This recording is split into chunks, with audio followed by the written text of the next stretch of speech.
folks, welcome to Metal Wani and Metal Nation Radio. With us today, we have the guitar maestro of the Winery Dogs, Mr. Richie Kotzen. How are you doing, Richie? I'm doing very well, thank you. And Hot Streak, the second anticipated album of the Winery Dogs, will be out in another 1 week. So, how excited is the band, keeping in mind that the first album kicked ass? Well, we're very excited. We had a great time making the record, and finally we're at the stage now where we get to go out and play this music live.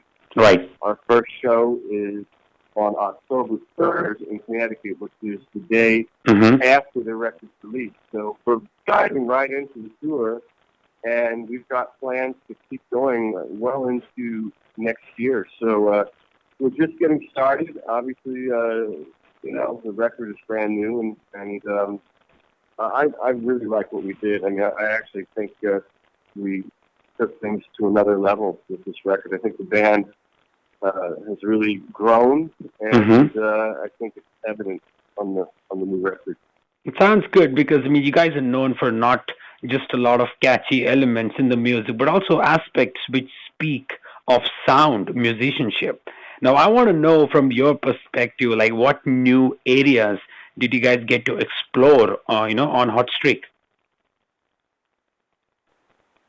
Our process is really quite simple, We get in a room and we start throwing ideas around, and song ideas would start from a drum beat or a bass riff or a guitar idea or a melody. They come from all different places.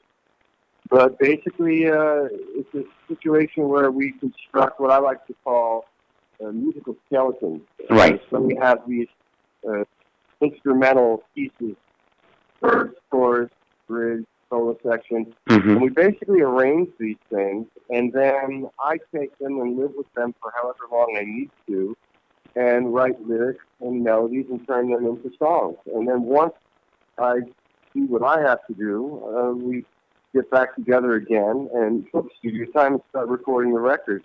And it's a formula that worked well for us on the first record, and we did it again on this record. That sounds good. Every song on this record is new. It started from something of one of us throwing an idea out. Song Oblivion, we had actually written prior to the sessions for this record, and we had the luxury of playing it live. But again, that song is a song that we wrote together. So it's a great collaboration, and we have a lot of fun playing together, but we never discussed direction or anything like that. We kind of just let it all happen naturally, and I think that resonates when we hear the record.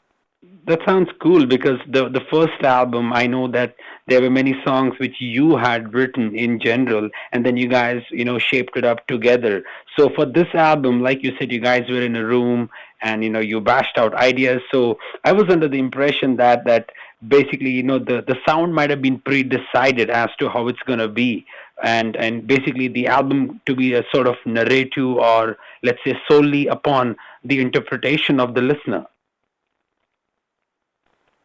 Well, I can't say anything was really premeditated. It really wasn't. We didn't really know what we were going to come up with. Right. It's interesting on this record.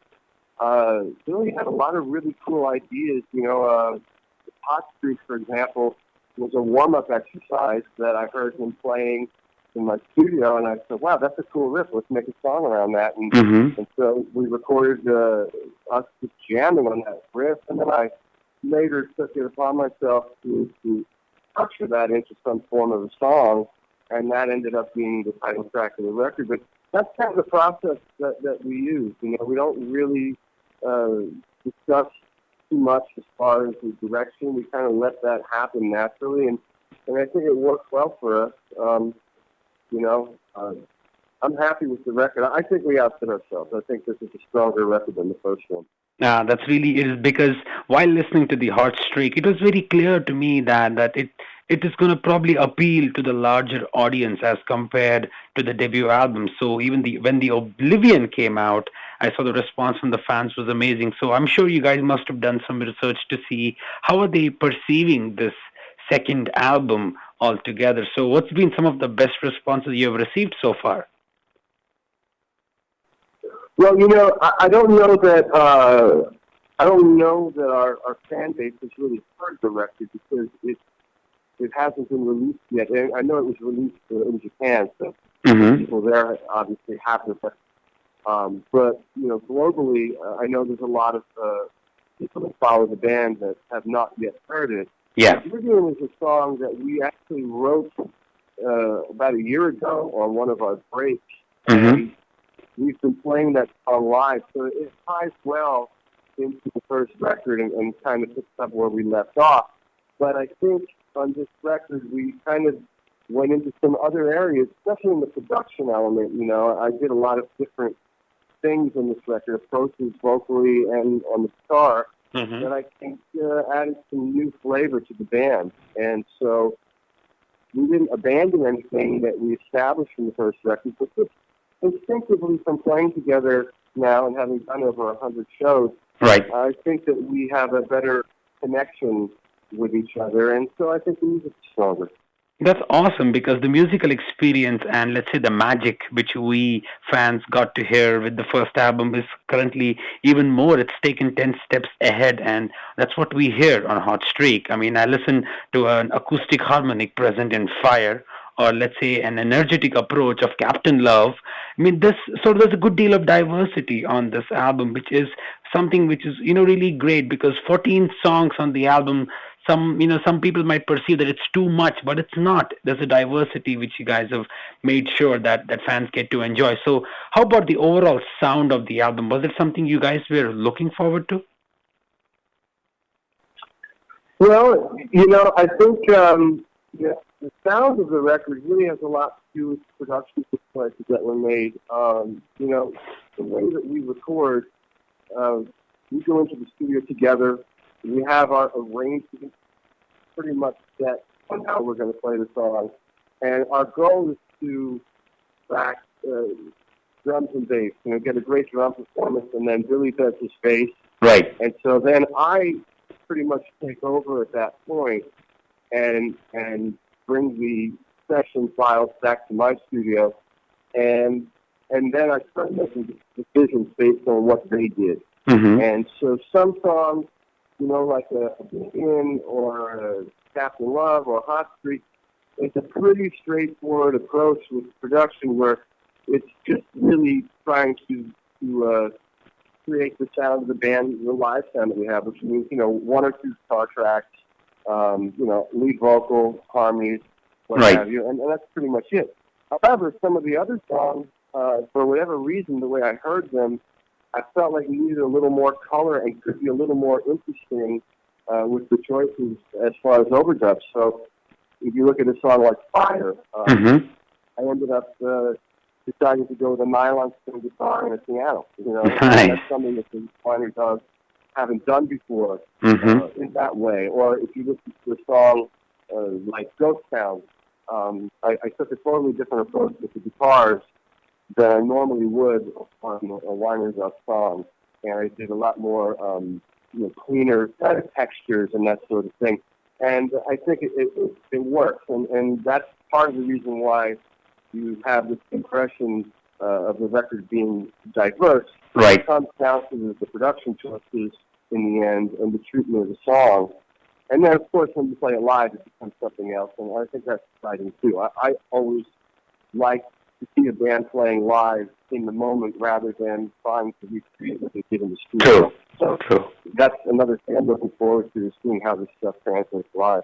That's awesome. I mean, you guys maintain the essence of classic rock. You guys don't, prefer to have complexities and rather deliver a straightforward output, which is both energetic and has that laid-back moments. So when we talk about the instrumental minimalization, that's something which stands out when I, talk about the first album or even Hot Streak. So tell me about the guitar sound in the, on this album. Like you said that you took a different approach on few tracks. So was it something more like a trial and error, or that's something you were like, okay, let's see whatever is going to happen? Well, a lot of times, most of the time, I kind of hear this stuff immediately. When I'm playing with something and I'm developing ideas. I mean, even in the very beginning stages, Mm-hmm. I can kind of picture what the end result is going to become. Mm-hmm. It's just the way my ears work, and so it's just an obvious choice. And then sometimes some things come out of experimenting as well. The beauty is that working with Billy and Mike, they laid out a strong foundation as a rhythm section for me to Right. build on when it comes time to do my guitar tracks and make the choices that I have to make. But in general, it's kind of an instinctive thing. And, I'm not really an analyzer. I don't really get involved in trying a million different things Mm-hmm. because I usually have a really clear picture of what it is that needs to be done. Right. And how I validate that is pretty simple. If I do something and I'm inspired by it and excited by it, then I tend to trust my instinct that it's the right thing. True. If I do something and it's kind of like a lukewarm response and I'm not so thrilled, then I know it's probably not that good and I should probably change something and try again. Mm-hmm. But the ultimate deciding thing needs to be how I feel about it. And at least on this record, I think we all made great choices, and it's the kind of record that I actually enjoy listening to. A lot of times you make a record, you never listen to it. Right. But I really think that that's important to be outdid ourselves this time. That's really great to hear, Richie. Now, the voice on this album is really great. I mean, for me, the first track, when I heard The Oblivion, I was just wondering what sort of vocal approach would Richie take on this album. But it seems to me that you worked on a lot on the voice as well. And when you guys played 100 shows, maybe your voice has kind of opened up, and that has kind of added that magical touch. So I'm sure fans are gonna love when the album is out and they get to listen to a little bit of a experimentation side of Richie Kotzen on vocals. Well, I had a lot of freedom, to do what it was that I thought I needed to do on this record. Mm-hmm. I don't think I did anything on this record that I've never done before. Right. However, I think for a band, I think we expanded our palette. It's easy when you do a solo record because you can kind of do whatever you want, and you have this open door creatively to just really stretch and do whatever you want to do. Right. Well, Right. in a band, it's a relationship because we're all contributing. But the beauty of that is that none of these songs would have ever come to be had it not been for the three of us getting together in a room. So True. that's what makes it really special, and that really defines the sound of the band. Not only my writing style, my singing style, but the way that Mike and Billy play together and their ideas. So it truly is a collaboration, and it's worked really well. The first record resonated with people, and hopefully people hear this record and stay interested. That sounds really great, Richie. So, like you said, the tour is coming up in October 3rd onward. So, is there anything else planned after the first run of the tour is done? Well, right now we're gearing up for the tour. Our record is being released on October 3rd. 2nd. Mm-hmm. I've also got a live DVD from my previous tour that is out now called Richie Kotzen Live. Right. And our first show for the Winery Dogs is on October 3rd. So we're going to be going all over the United States for the next month and a half. Yeah. We're going to take a short break for the holidays. And then our plan is to come to Europe in February with some shows in South America and Japan. And we're going to do another United States run. And hopefully we'll stay out for a long time. And, I say this all the time because people always ask me odd questions like, is it a real band, or are you going to do another record, or what's next?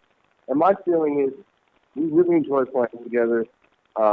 We have a great relationship as friends and as musicians. And as long as we're enjoying what we're doing, we're going to keep doing it. And as far as touring, as long as we've got an audience to play for, we're going to stay out for as long as we can. So I think we've got a potentially great year ahead of us. and looking forward to getting out there. Sounds really great. Now, probably I get to catch you guys on road somewhere in UK or in Europe. So, how about we, before we conclude, you define the sound of the new album, Hot Streak, in just one sentence? Well, I'm going to tell you something about me. It's the first time we talked, but I am not one to properly describe music, because the reality is music is something that you listen to, and once you listen to music, all the descriptive words won't mean anything. Right. But I will say that this record is the record that we worked on together. Every song on the record came out of us jamming in a room. It's a true collaboration. I think lyrically and melodically, I took the record to another level compared to what we did on the first record. And like I said, I'm just excited to have the opportunity to share this music with people. So we shall see.